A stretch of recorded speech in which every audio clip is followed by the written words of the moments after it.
नमस्ते दोस्तों and welcome back to my YouTube channel. हमने ड्राइंग्स तक रिवीजन कंप्लीट कर लिया था। आज के लेक्चर में हम डेटर से रिवाइज करना स्टार्ट करेंगे। Let's start the revision. Debtor, a person who has to pay to the business for getting goods and services on credit is known as debtor. Debtor is a person who owns money to the business. Debtor मतलब एक ऐसा व्यक्ति होता है जिसने business से goods या services purchase किए हैं और उसके बदले उसको बिजनेस को पेमेंट करना अभी बाकी है।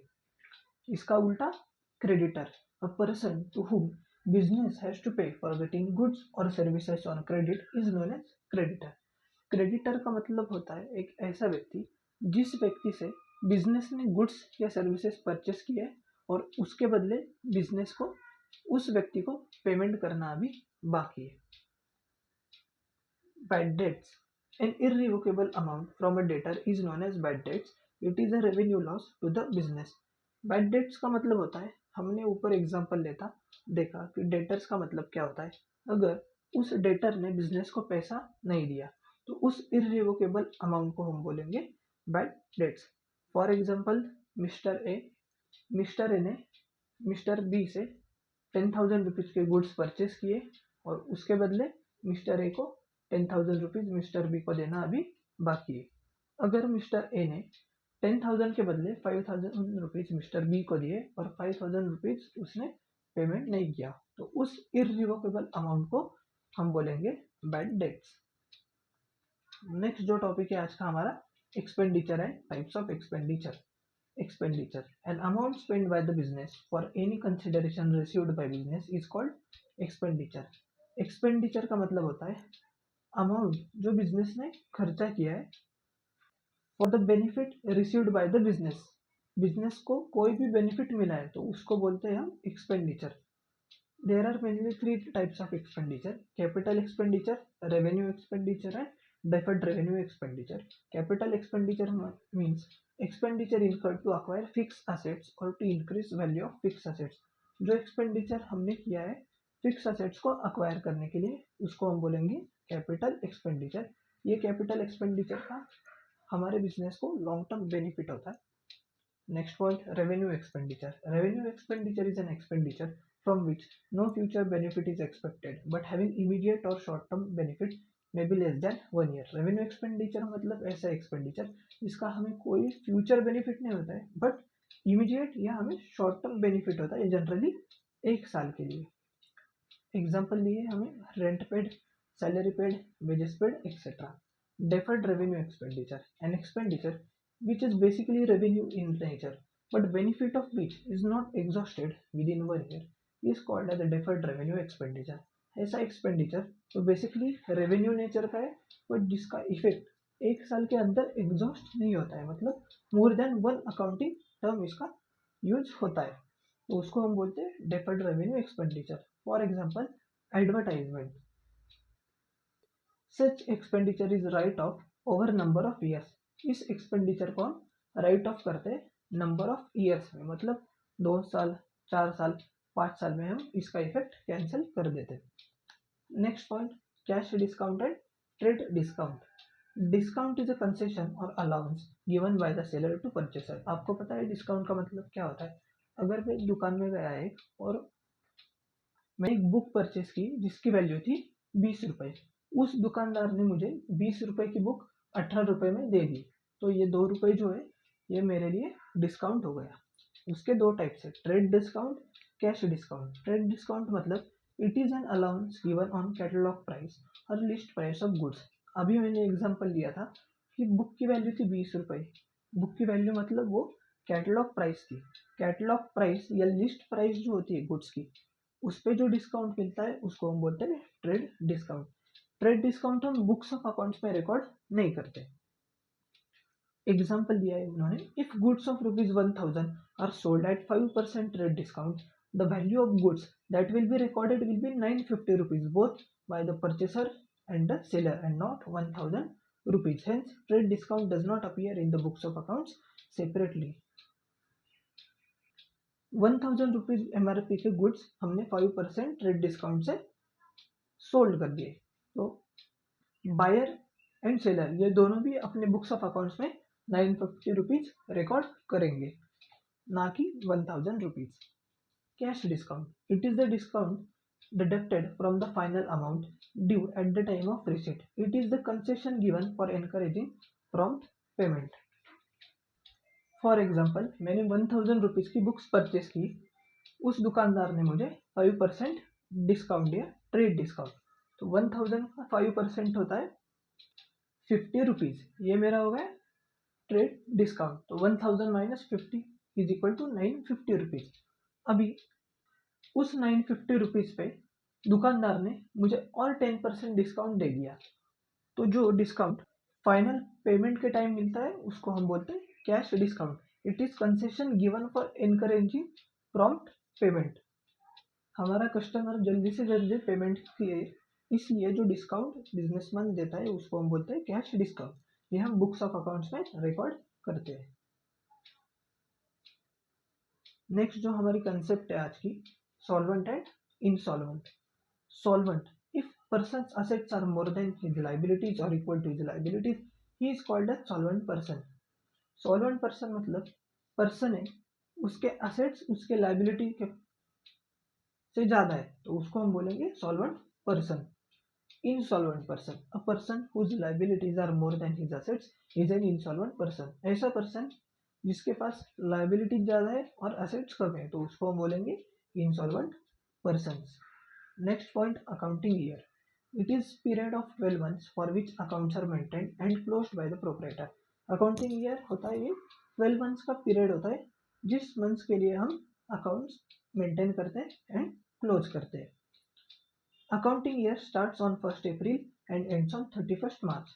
अकाउंटिंग ईयर जो हमारा 1 अप्रैल को स्टार्ट होता है और 31 मार्च को खत्म होता है। At the end of accounting year, a proprietor has to prepare a trading account, profit and loss account and balance sheet to find out the financial position of the business. Accounting year खत्म होने के बाद proprietor को trading account, profit and loss account and balance sheet prepare करना होता है financial position business की पता चलने के लिए। नेक्स्ट जो हमारा आज का टॉपिक है, trading concern and not for profit concern. Trading concern का मतलब होता है जिस बिजनेस कंसर्न का ऑब्जेक्टिव प्रॉफिट कमाना होता है, and not for profit concern का मतलब होता है जिस ऑर्गेनाइजेशन का प्राइमरी ऑब्जेक्टिव प्रॉफिट कमाना नहीं होता बल्कि अपने मेंबर्स को या सोसाइटी को सर्विसेज प्रोवाइड करने का होता है। Example, schools, hospitals, sports club etcetera. Goodwill, goodwill may be described as the aggregate of those intangible attributes of a business which contributes to its superior earning capacity over a normal return on investment. Goodwill मतलब business के ऐसे intangible attributes होते हैं, attributes मतलब features जो contribute करते हैं business के सुपीरियर अर्निंग कैपेसिटी में। It may arise from such attributes as favourable locations, the ability and skill of its employees, quality of its products and services, customer satisfaction, etc. Goodwill is the reputation of business expressed in terms of money. Goodwill is an intangible asset. For example, Domino's Pizza and Pizza Hut, दोनों का business model same है, दोनों भी बराबरी products बेचते हैं। और जब आपको पिज्ज़ा खाना हो तो आप किसे प्रेफर करोगे? जनरली डोमिनोज पिज्ज़ा को। क्यों? क्योंकि उनका बिजनेस के मार्केट में गुडविल है। नेक्स्ट जो टॉपिक है आज का हमारा, प्रॉफिट और loss. Profit, when the selling price of goods is more then the cost price it is called profit. Selling price product की ज़्यादा है उसके कॉस्ट प्राइस से, तो उसको हम बोलेंगे profit. Example, if goods are sold for ₹50,000 and all expenses during the period amounted to 30,000 then the profit is 20,000। Goods हमने सोल्ड किए 50,000 रुपए के और हमें एक्सपेंसेस आए 30,000 रुपीज, सो हमारा प्रॉफिट हो गया 20,000 rupees. Loss, when cost price of goods is more than selling price it is a loss. हमारी कॉस्ट प्राइस ज़्यादा है हमारे सेलिंग प्राइस से, तो हमें होगा loss. If goods are sold for 50,000 and all expenses during the period amounted to 60,000 then the loss will be 10,000। Income, it is revenue arising as a result of business transaction. हमें जो revenue मिला है, हमने जो business transaction किए हैं, उसको हम बोलते हैं income. It is the amount receivable और realised from services provided and earnings from interest, dividend, commission. Income में सब इंक्लूड होता है। हमने कोई इंटरेस्ट कमाया है, हमने कोई डिविडेंड मिला है, हमें कोई कमीशन मिला है, हमने सर्विसेज प्रोवाइड किए थे और उससे पैसा मिला है। रेवेन्यू में सिर्फ जो नॉर्मल बिजनेस एक्टिविटीज से पैसा मिला है वो काउंट होता है। नेक्स्ट जो आज का हमारा पॉइंट है assets, liabilities and net worth. Assets, any physical thing or right owned that has a monetary value is called an asset. ऐसी कोई भी फिजिकल थिंग जिसकी कोई भी मार्केट में मॉनेटरी वैल्यू है उसको हम बोलते हैं asset. The ownership of the asset must be with business unit. Asset की ओनरशिप जो है वो बिजनेस यूनिट के पास होती है। एग्जाम्पल, कोई भी लैंड हो या गुडविल हो, पेटेंट्स हो, कंप्यूटर हो, etcetera. Types of assets, fix assets, current assets and fictitious assets. Fix assets मतलब जो असेट्स हमारे बिजनेस को लॉन्ग टर्म बेनिफिट देते हैं। For example land and building हो गया, प्लांट एंड मशीनरी हो गया, ये हम हर साल परचेस नहीं करते, ये हमें लॉन्ग टर्म बेनिफिट देते हैं। Current assets, assets which are held in the business for the operating year and can be converted into cash very easily are called current assets. ऐसे assets जो बिजनेस के पास होते हैं जनरली वन ऑपरेटिंग ईयर के लिए और जो हम इजीली कैश में कन्वर्ट कर सकते हैं उसको हम बोलते हैं current assets. For example debtors हो गया, बिल्स रिसीवेबल हो गया, कैश इन हो, cash at bank. Fictitious assets, these assets are not represented by tangible possession। Fictitious asset का कोई भी टेंजिबल पोजीशन नहीं होता है, वो सिर्फ इमेजिनरी असेट्स होते हैं जिसका कोई भी रियलाइजेबल वैल्यू नहीं होता है। Example, deferred revenue expenses like advertisement paid for 4 years। अगर हमने एडवर्टाइजमेंट का पैसा 4 साल का दिया है अगले, तो ये हमारी हो गई एसेट। बट इस एसेट की कोई भी रियलाइजेबल वैल्यू नहीं है, ये सिर्फ हम एसेट साइड में पोस्ट करते हैं। Next, liabilities. Amount payable by the business to other is known as liability. हमारे बिजनेस को जो दूसरों को पैसा देना है उसको हम बोलते हैं liability. It is a debt और amount due from business to others for the benefit received by the business unit. अगर हमने बैंक से लोन लिया है या बैंक से ओवरड्राफ्ट लिया है या outstanding expenses. Types of liability, fixed liability, current liability. Fixed liability मतलब हमने जो पैसा लिया है वो हमें 4-5 साल में पेमेंट करना है, उसको बोलते हैं fixed liability. It may be in the form of capital, secured loans, long term loans etcetera. Current liability मतलब short term liabilities payable within year, जो एक साल के अंदर लायबिलिटी का पेमेंट करना है उसको हम बोलते हैं current liabilities. Example, creditors, bills payable. Net worth, owners equity or capital. The amount or funds provided by the proprietor in the business is called capital. आपको पता है जो अमाउंट प्रोपराइटर अपने बिजनेस में इन्वेस्ट करता है उसको हम कैपिटल बोलते हैं। As well as the excess of assets over liabilities of the business is also known as capital. Assets ज़्यादा है और लायबिलिटीज कम है, तो इन दोनों को जो डिफरेंस है उसको भी हम कैपिटल या नेटवर्थ बोलते हैं। Net worth includes capital and reserves. Net worth में ओनर का कैपिटल भी आता है और रिजर्व्स भी आते हैं। रिजर्व्स मतलब हमारे बिजनेस को जो भी प्रॉफिट हुआ है उसका certain portion businessman future growth के लिए साइड में रख देता है, तो उसको हम बोलते हैं रिजर्व्स।